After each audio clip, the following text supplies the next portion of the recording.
Oh, tu rigoles. Tu vois déjà me saucer là. Je suis avec l'homme qu'on appelle Salim DSS Group. C'est comment mon frère? Ça se On est là, passe? mon frérot. Ça se passe? Putain, je suis content que tu sois là. Salim, parce que vous entendez beaucoup DSS Group, parce qu'il a sponsorisé le tournoi de l'année dernière, il le sponsorise cette année encore. C'est l'homme, voilà. Vous avez l'homme qui sponsorise le tournoi du coup DSS Group. Salim, est-ce que tu peux te présenter en quelques mots? Qui es-tu? Qui suis-je? Oui. Moi, c'est Salim, jeune entrepreneur.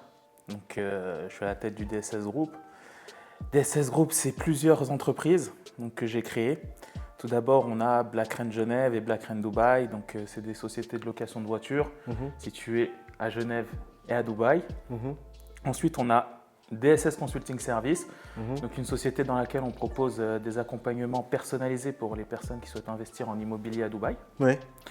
Dans tout ce qui est création d'entreprise à Dubaï et gestion locative, donc pour tous les propriétaires qui souhaitent mettre leurs biens en gestion. Ok. Ensuite, on a DSS Masterclass en France, donc un centre de formation dans lequel on propose des formations pour tout ce qui est développement personnel, donc les personnes qui veulent augmenter leurs compétences, leurs connaissances. Oui. Pour les entreprises aussi, donc on forme les salariés et les patrons d'entreprise qui souhaitent développer leurs compétences pour leur permettre de booster leur chiffre d'affaires. Incroyable. C'est dingue. Tu fais beaucoup de choses et c'est magnifique de voir ça. Un frère faire ça, c'est toujours un plaisir de voir ça. Mais avant ça, comment t'es venue l'idée d'entreprendre? L'entrepreneuriat, c'est une longue histoire. Hein. Oui. C'est une longue histoire. Ça fait depuis tout jeune qu'on entreprend. Oui. Tu connais, nous, il n'y avait pas d'argent de poche. Hein.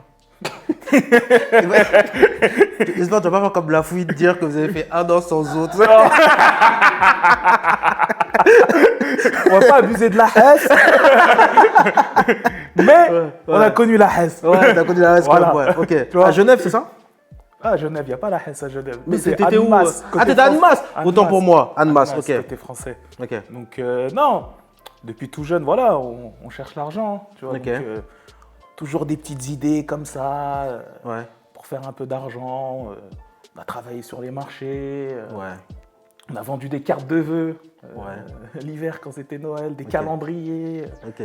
Voilà, toutes sortes de petits business comme ça. Et puis avec le temps, voilà, c'était quand même quelque chose qui m'a toujours plu de créer, de me lancer des défis. Ouais. Des fois ça marche, des fois ça marche pas. Ouais, c'est Et l'entrepreneuriat. c'est comme ça, c'est exactement ça, c'est l'entrepreneuriat. Donc Ok. c'est une longue histoire. Après moi, avant toute chose, donc moi j'ai fait mes études. Après mes Oui. études, j'ai travaillé Oui. de l'autre côté en Suisse en tant que Oui. frontalier. J'ai Ok. travaillé en tant que commercial, j'ai travaillé dans les assurances, j'ai travaillé dans l'hôtellerie. Ok.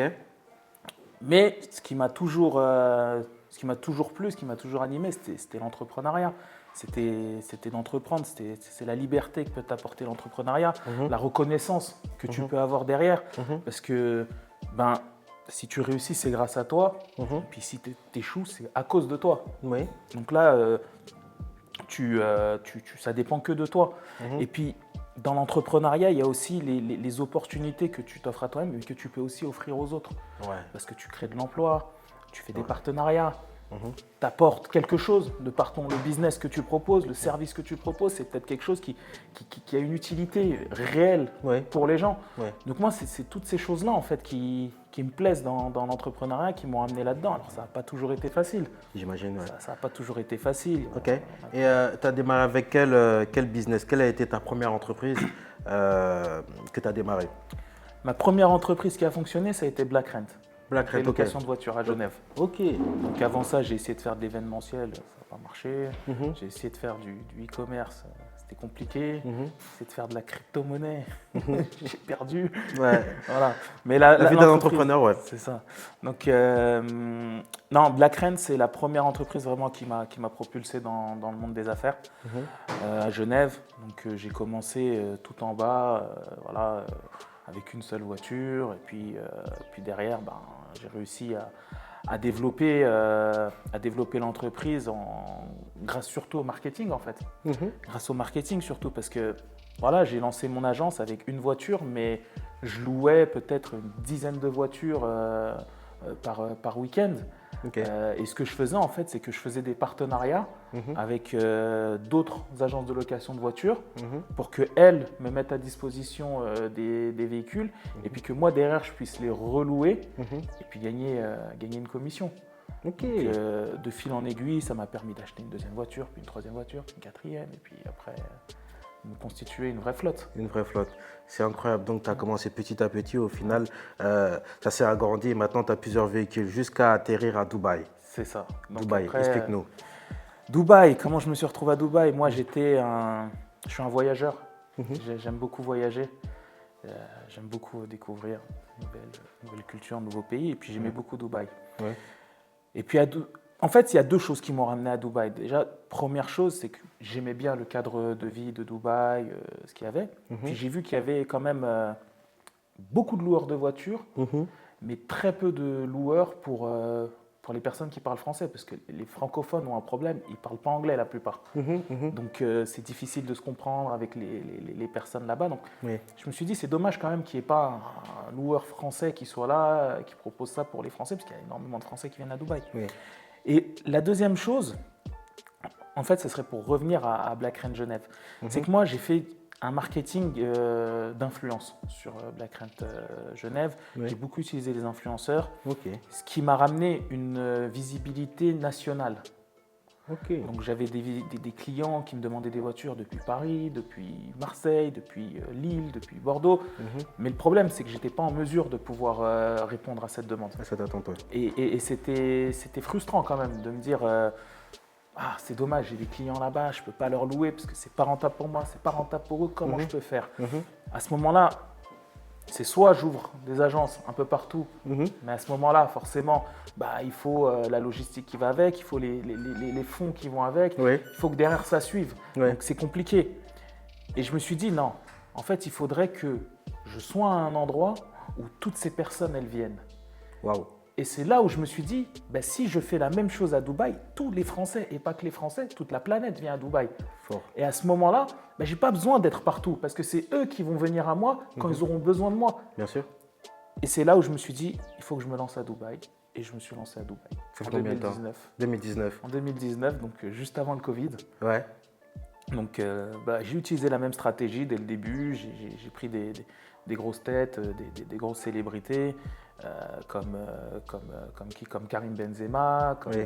des influenceurs télé-réalité très connus, des personnes de la musique comme Dadju, d'autres footballeurs, etc., qui m'ont partagé, puisque pour la plupart ils étaient déjà clients quand j'étais à Genève. À Genève, ouais. Donc c'était normal qu'à Dubaï continuité, ouais. ils suivent le mouvement. Ils m'ont partagé, ça pareil, ça a pris très très fort et puis ça s'est lancé comme ça. Et voilà, Black Rent Dubaï. Black Rent Dubaï. C'est comme ça. T'inquiète, t'es intelligent, hein. C'est grave fort. Bah oui, je sais pas comment tu as eu cette idée. Enfin, maintenant que tu le dis, c'est logique, on va dire. Ouais. Mais avoir ce délai-là de se dire, vas-y, je sais que tout le monde va venir à cet endroit-là et investir là-bas parce que, attention, c'est une prise de risque. J'imagine que tu as investi beaucoup. Ah bah oui. Mais c'est fort de fou. Donc, félicitations par rapport à ça.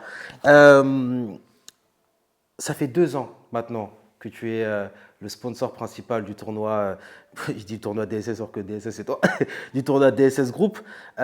Du coup, là, cette année en faveur d'œuvres et charité. Pourquoi? Comment tu t'es dit que tu allais faire ça et explique-nous l'histoire.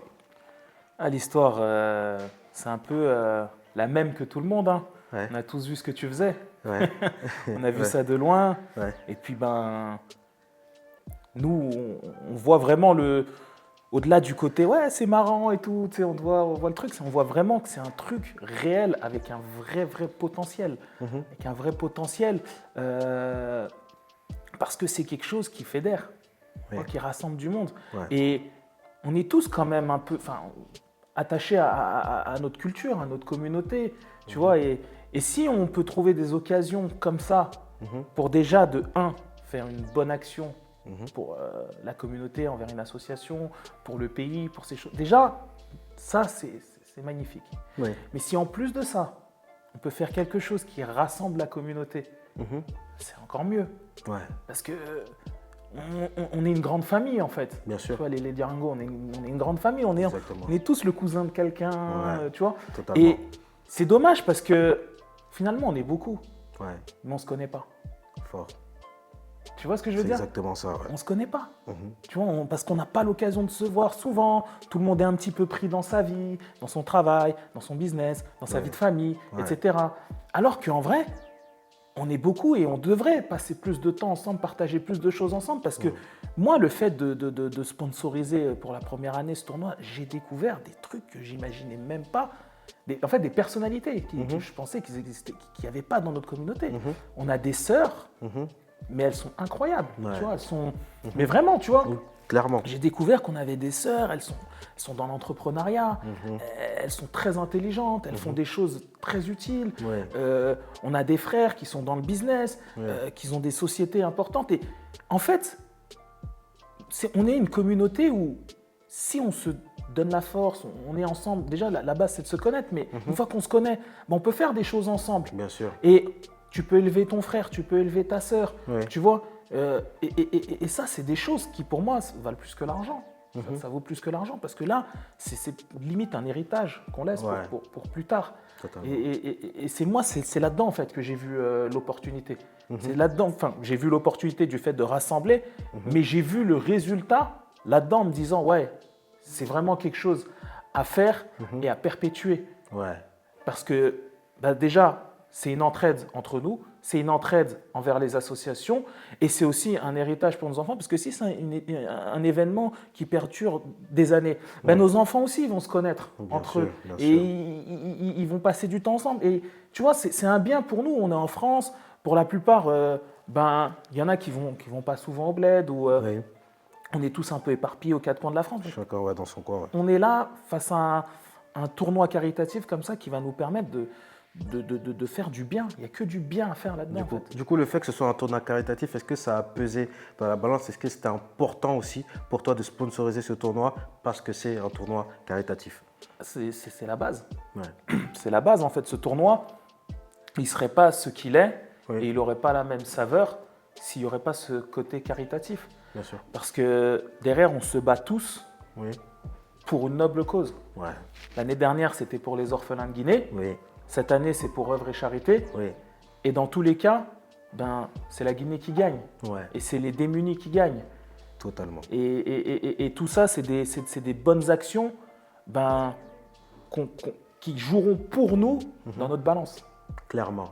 Tu vois? Clairement. Et le fait de pouvoir nous-mêmes faire une bonne action et inciter tout le monde à faire une bonne action et personne de la communauté ou non pas de la communauté parce que c'est pour tout le monde.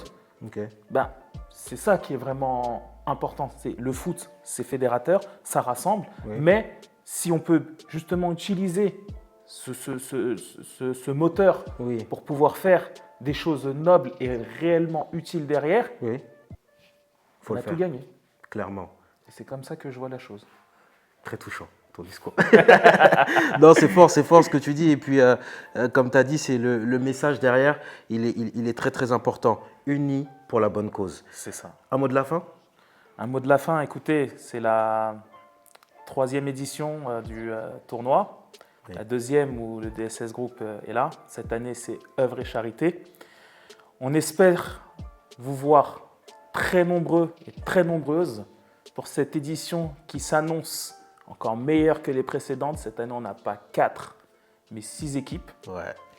Donc, plus de ballons, plus d'ambiance, plus de monde. Et on espère aussi vous voir venir les poches pleines pour faire des dons pour l'association. Toutes les consommations que vous ferez sur place, que ce soit la buvette ou autre, les bénéfices vont être versés à l'association. Et surtout, venez soutenir votre village, même si on sait cette année que c'est Mignon Roulé qui va gagner. On va se quitter sur cette bonne note. Voilà. Merci à toi, Salim. Merci et à on toi. se retrouve au tournoi. Rendez-vous le 6 juillet à partir de midi au stade de Pantin. C'est carré. Very well. Et puis c'est normal. Dans son-